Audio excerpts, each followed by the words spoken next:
Thank you. What do you think of when you think about math? Do you think of a subject that makes you groan as you try to finish your homework? Do you think of your favorite subject in easy homework? I wouldn't be surprised to hear any of these answers. They are just opinions about the subject. However, if I said that math is art, culture, music, nature, literature, and science, would you be surprised? If you would, get ready for a shock. Math is everywhere. I am first going to talk a little bit about the Fibonacci sequence. This man right here, his name is Leonardo of Pisa, otherwise known as Leonardo Fibonacci. And he discovered the Fibonacci sequence that starts with the digits 1 and 1. And then you add those digits to get the next one, 2, and add those to get the next one, and that goes on forever. He became famous for discovering the sequence in his problem from his book Liber Abaci, and it reads, "A certain man put a pair of rabbits in a place surrounded on all sides by a wall. How many pairs of rabbits can be produced from that pair in a year if it is supposed that every month each pair begets a new pair from which the second month on becomes productive?" So there are 12 pairs. Adult pairs will produce 1 pair each month. It takes 1 month for a baby rabbit to mature, and you want to know how many rabbits there will be at the end of the year. So here's a chart, and the red is a baby rabbit, and the blue is an adult rabbit. So you start with 1 baby rabbit, and then it matures by month 2, so it's an adult rabbit.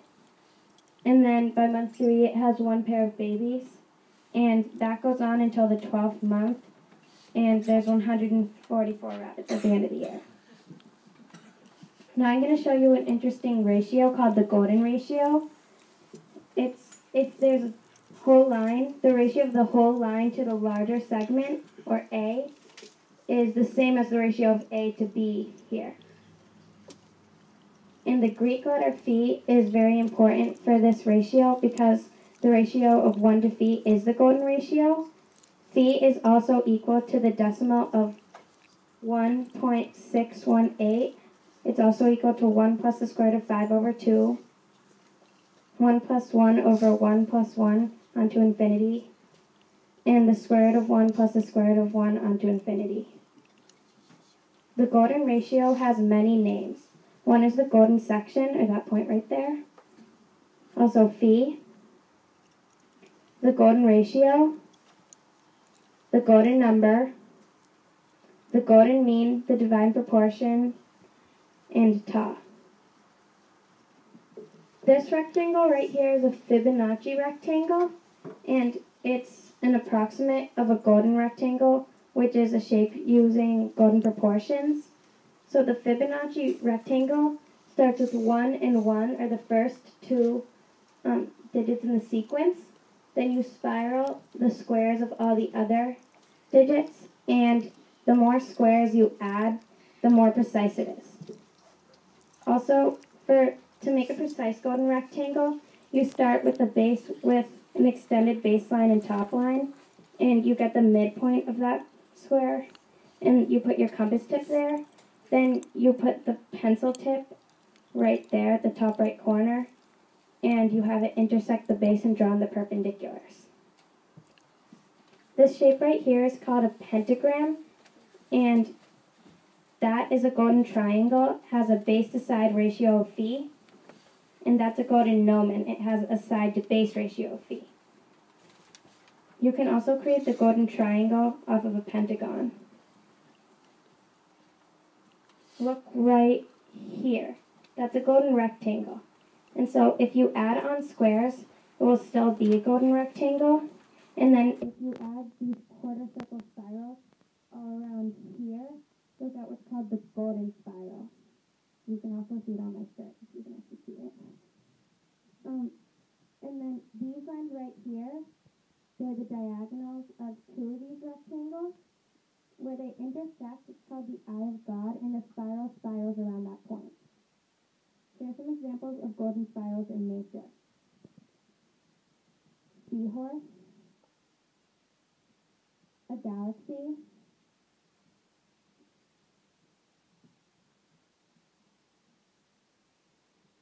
a growing fern, an egg,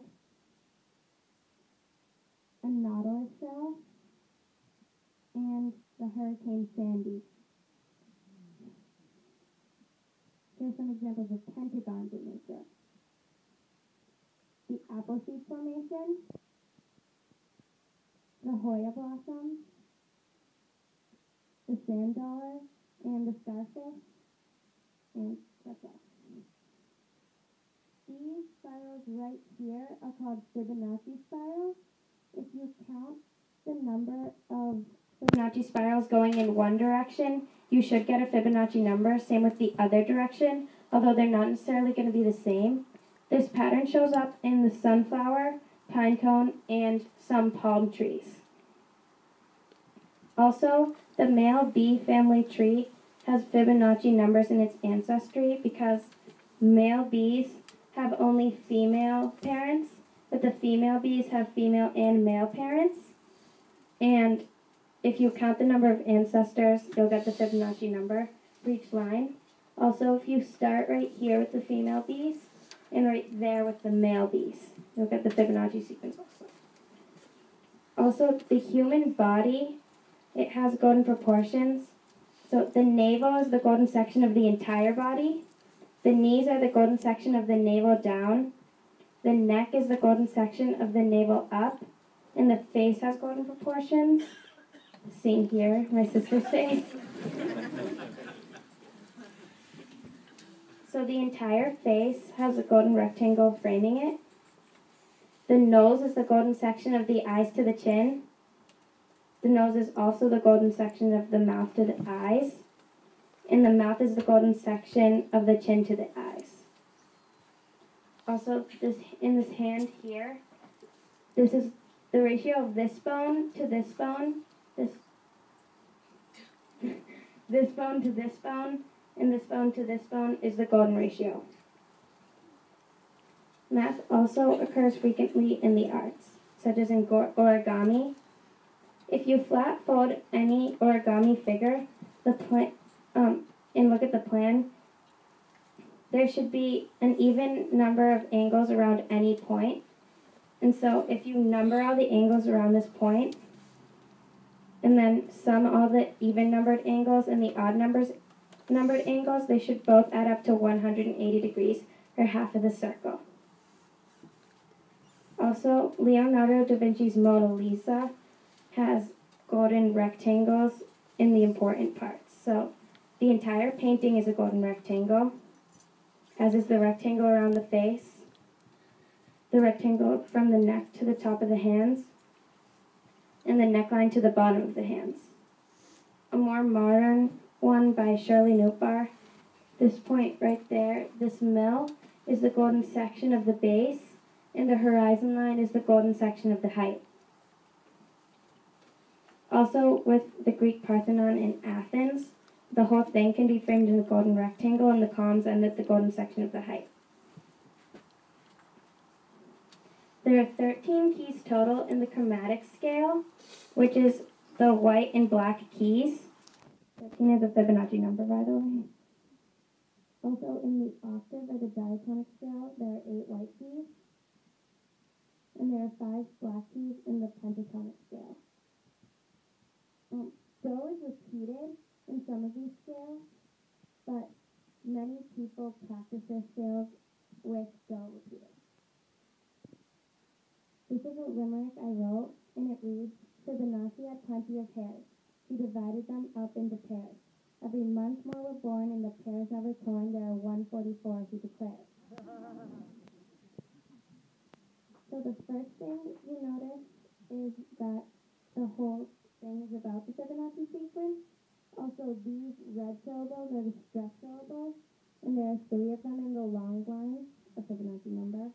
And same with, there are 2 in the smaller lines. Also, if you add them all up, you'll get 13, a Fibonacci number, and there are 5 lines. Johann Sebastian Bach used a lot of math in his music. One of his famous pieces, called the Crab Cannon, is very mathematical because this line right here, turned backwards, is the same as this one, and same with this one and this one. Also, if you play it backwards and forwards at the same time, it sounds really nice. And here I have an example by Yo-Yo Ma.